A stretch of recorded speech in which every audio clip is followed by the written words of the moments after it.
Welcome to yet another episode of Alt Swift X's Game of Thrones Abridged. Today we are reading a chapter called Catelyn v. A Game of Thrones, aka the chapter where Catelyn Stark ruins everything. This is one of those big sort of turning point events where everything starts to go down the shitter. This is when things start to go bad. And it begins with Catelyn Stark and what's his name? Mr. Whiskers, Sir Roderick Castle, riding up the road, the King's Road, north. So they've just gone down to King's Landing to warn Ned about the supposed Lannister conspiracy against the Starks, and she's now returning to Winterfell, and she's trying to do it covertly. She doesn't want to be seen as Catelyn Stark because she doesn't want any kind of danger or complication. She doesn't want Lannisters to know that she's up on their non-existent conspiracy. So she's trying to keep a low profile. So she's not riding as Catelyn Stark with lots of guards and lots of banners and lots of pageantry. She's riding in almost a disguise, as though she was just a common person, with just Sir Roderick to protect her. And it's raining, and we have description of the land and the road as they're riding north. And the rain reminds Catelyn of her childhood at River Run, and she thinks a bit about making mud pies in the Godswood of River Run with Lysa. Lysa was her sister in River Run, and Lysa and Catelyn served mud pies to Littlefinger, and Littlefinger ate so much mud that he was sick for a week. Littlefinger as a child, it does seem like a pretty hapless and kind of thick kid. Of course, Littlefinger as a kid, from quite a young age, had that whole crush for Cat, which becomes so significant to Littlefinger as a character later on. But anyway, so Catelyn's just thinking, yeah, River Run, the Riverlands, my childhood, yay, Starks, North, cold, meh. That's kind of what she thinks. And they're like, all right, it's raining, it's getting late, let's go and stay at an inn tonight. Let's stay at the inn at the Crossroads, which is a particular inn where many momentous things occur, including the one we're about to witness. And Catelyn has been to this inn before, and the innkeep is a woman called Masha Heddle.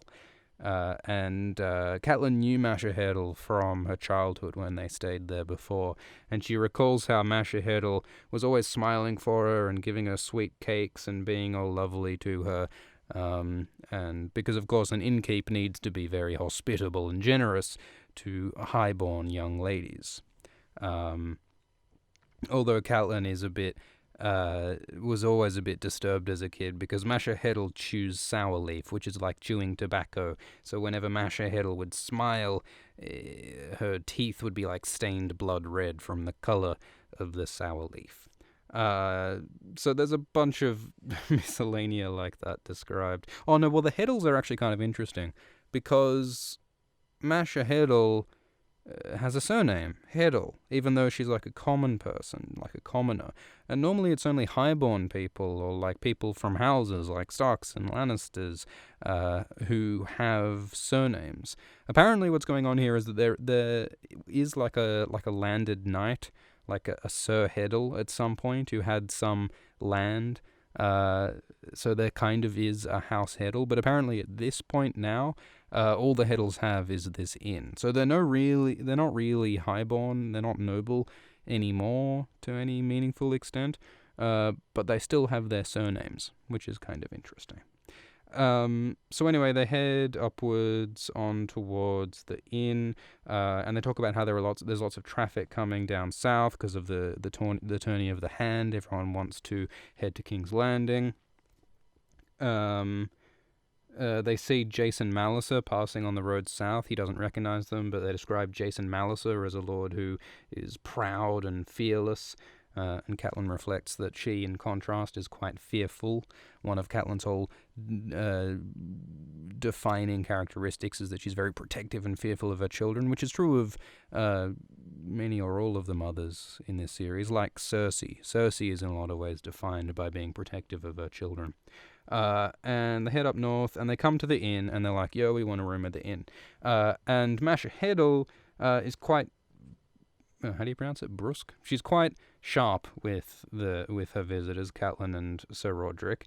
She just sort of rudely says, oh yeah, whatever, well, we've only got 2 rooms, so you'll have to take those 2 rooms, whatever. They're not very good rooms, but, fuck it, that's what you'll have to settle with.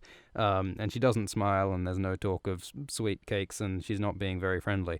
So sort of the revelation or the undertone there is that this is sort of emphasizing the whole status thing again. This is showing how if you're a high lord, when Catelyn was a kid visiting Masha Heddle, people were really nice to you because you were rich and important. But as soon as you pretend to be a commoner, people don't treat you so well.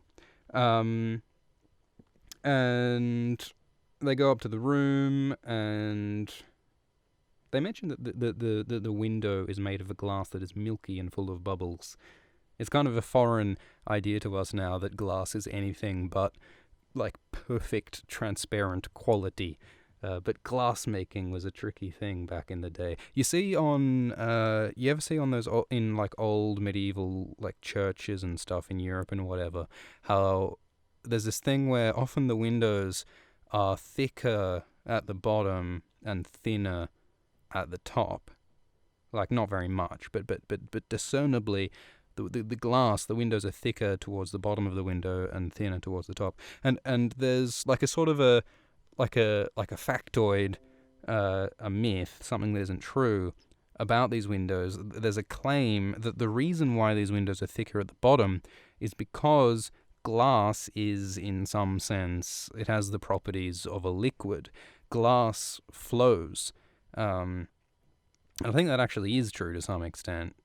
But that isn't actually the reason why these old medieval windows are thicker at the bottom. The actual reason is that they're made to be like that. They're made to be thicker at the bottom. Reason being, if I recall correctly, that rain and water and gumph that gets on the windows gets sort of naturally sort of rolls off the window if it's shaped like that. But if the window is at all thinner towards the bottom, it could like get stuck or pooled towards the bottom, and that might cause damage or distress. So they're deliberately shaped to be thicker at the bottom.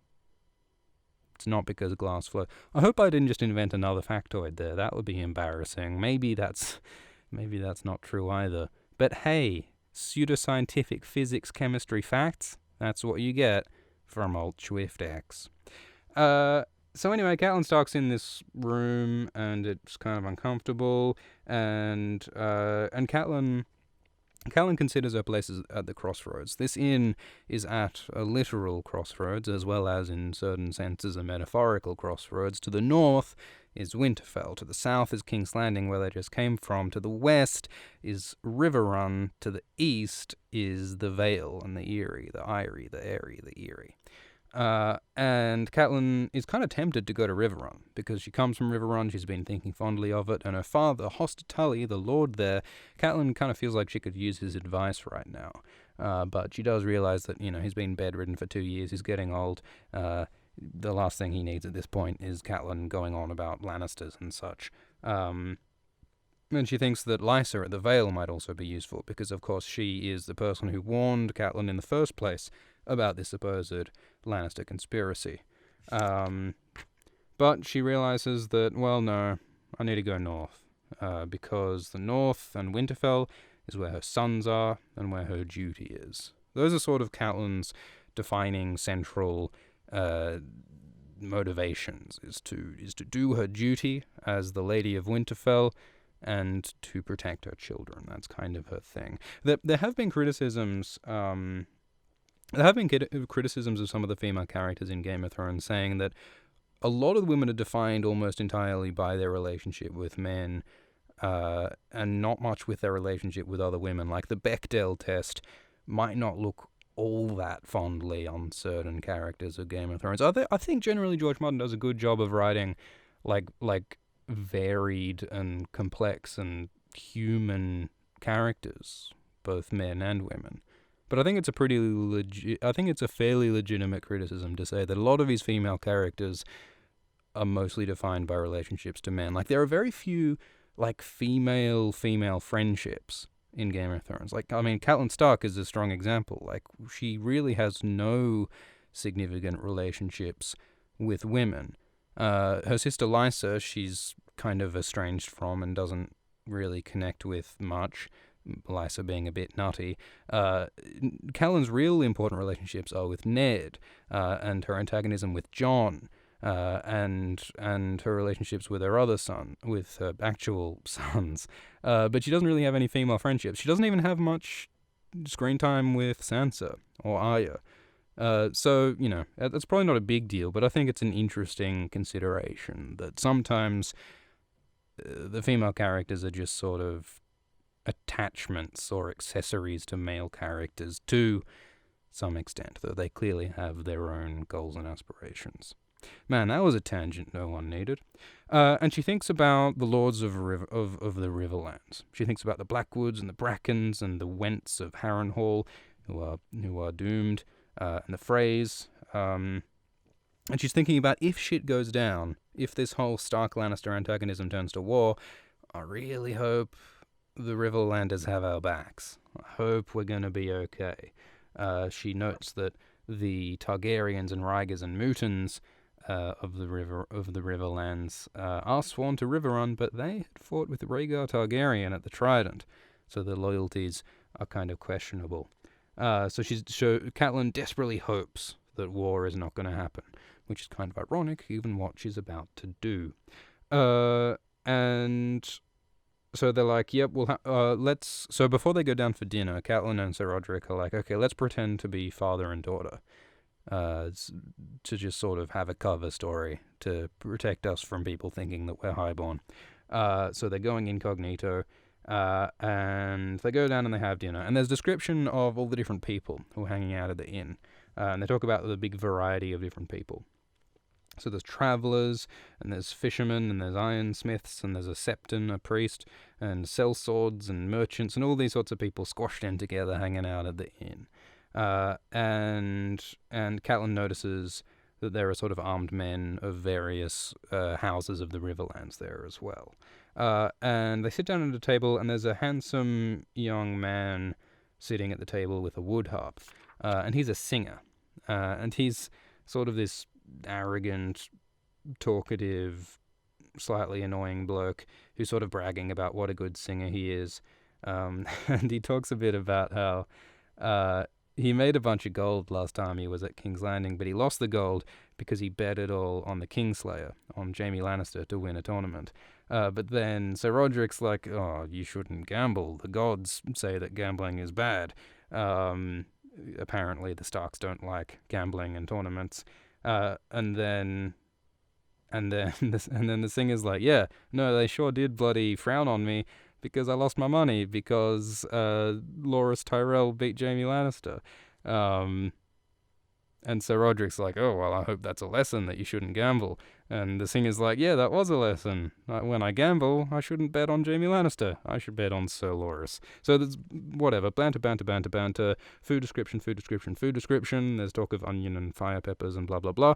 And they mention that the singer's name is Marillion. And Marillion has a rough trot over the next few books.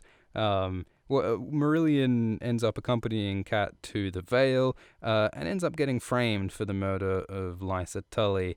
And he also tries to rape Sansa Stark. There's a lot of stuff that happens with Marillion. He has both of his eyes removed, I believe. Lots of bad.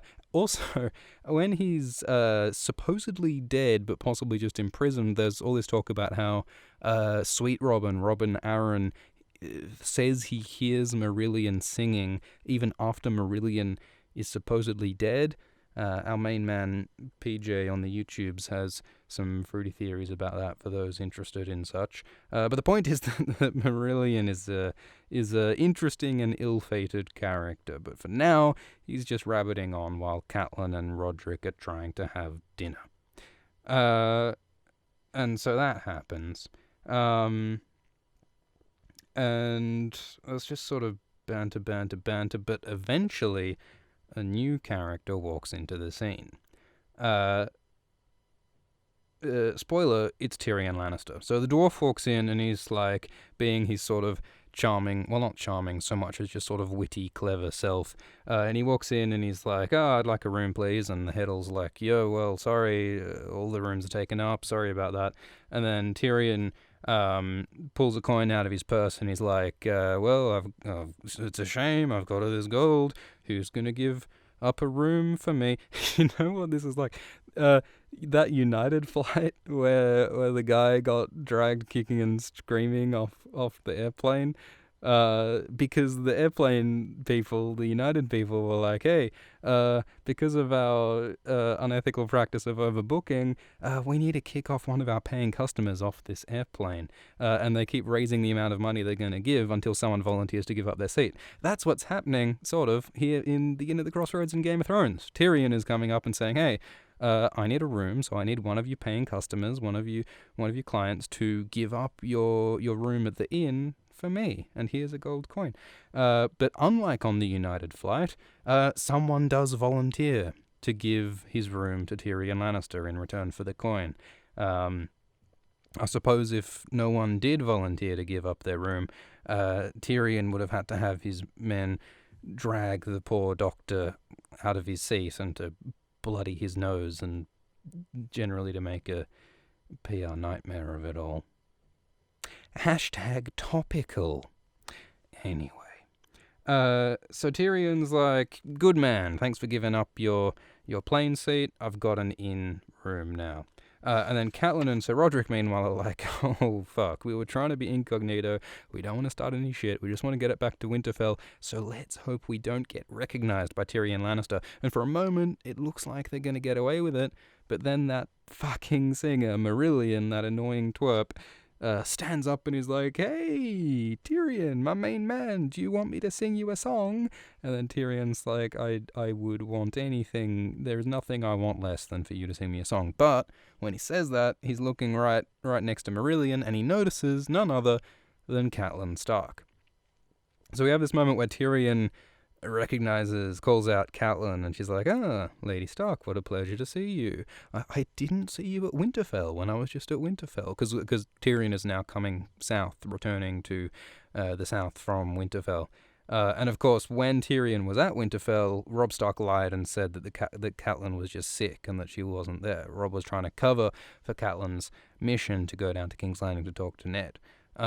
So Tyrion sort of notes that lie by seeing her at the Inn of the Crossroads. But anyway, so everyone's like, what? Everyone double takes and realizes, hold on, the Lady of Winterfell, Catelyn Stark, is here? It's like if there was like some old man in the back of a Starbucks, and then someone just went, is that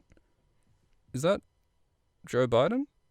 Well, some famous person is like, just, that's, anyway. So they're like, holy shit, it's Catelyn Stark. And Tyrion's like, so what are you doing here? Fancy seeing you here. You come here often? What are you, And then Catelyn does something kind of interesting. Catelyn engages in a little bit of political theatre. And what Catelyn's about to do is, in many ways, really dumb, but she at least does it with a certain flourish. Catelyn might not have political machinations well thought out, but she does have a certain showmanship, you got to admit, because this is what Catelyn does. She stands up, and all those men she noticed before with the badges of the Riverlands, all these armed men of the various houses, she stands up and she goes, hey, you. I can't help but notice that you're a man of Harrenhal, sworn to House Went. You're sworn to support me, the river runs, the Tullys, aren't you? You're sworn to do whatever I say. And he's like, yes, I suppose I am. And then she goes over to the next person, and she's like, oh, you, from House Bracken, you soldier of House Bracken, you're also sworn to do whatever I say, aren't you? And the guy's like, oh, well, yes, I suppose I am, my lady. And she sort of goes through a bunch of people, and Tyrion, meanwhile, is watching this going, what do you, good for you, you got lots of friends, but what's up? Why am I watching this? And then Catelyn's like, all you people, you're all sworn, you're all my men, you're all my dudes. And she's like, all right, now that I've got all my dudes, I want you to arrest Tyrion Lannister for trying to murder my son. Seize him and help me drag him back to Winterfell to await the king's justice. Arrest the son of the richest and most powerful man in Westeros, Tywin Lannister. I mean, second in power to Robert Baratheon, maybe. But the point is that Catelyn antagonizes Tyrion Lannister, which is a terrible idea. She accuses him of the attempted murder of Bran Stark.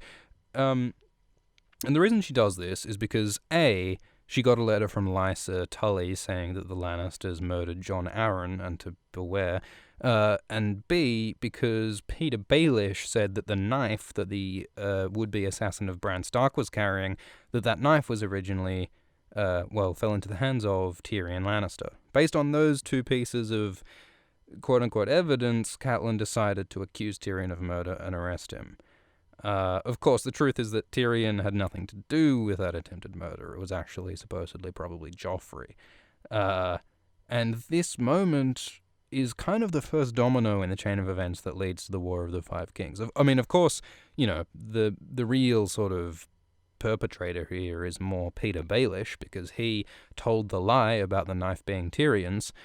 So this is, Peter's grand scheme, but Catelyn blunders into it. She casts the first stone, even though it wasn't really her stone.